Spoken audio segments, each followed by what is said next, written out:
The Wailers, formed in Kingston, Jamaica in 1963, were a vocal group consisting of Junior Braithwaite, Beverly Kelso, Bunny Livingston, Bob Marley, Peter McIntosh, and Sherry Smith. They were variously called the Teenagers, the Wailing Rude Boys, the Wailing Wailers, and finally the Wailers.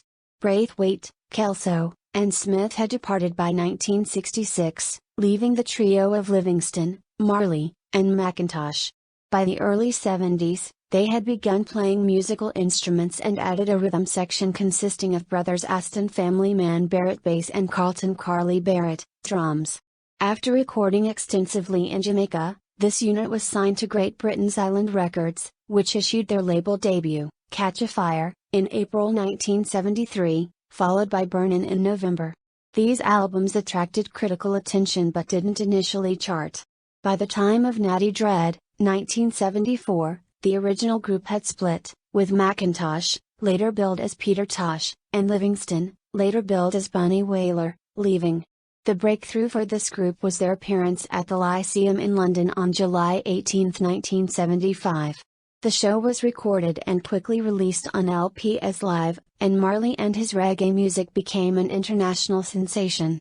Bob Marley and the Wailers reached their commercial apex in the US with the April 1976 release of their next studio album, Rastaman Vibration, which hit the top 10. Roots, rock, reggae became a minor pop chart entry and a top 40 R&B hit. At this point, the group consisted of Marley, the Barretts, the I3s, keyboard player Tyrone Downey, percussionist Alvin Seco Patterson, rhythm guitarist Earl Chinna Smith, and lead guitarist Donald Kinsey.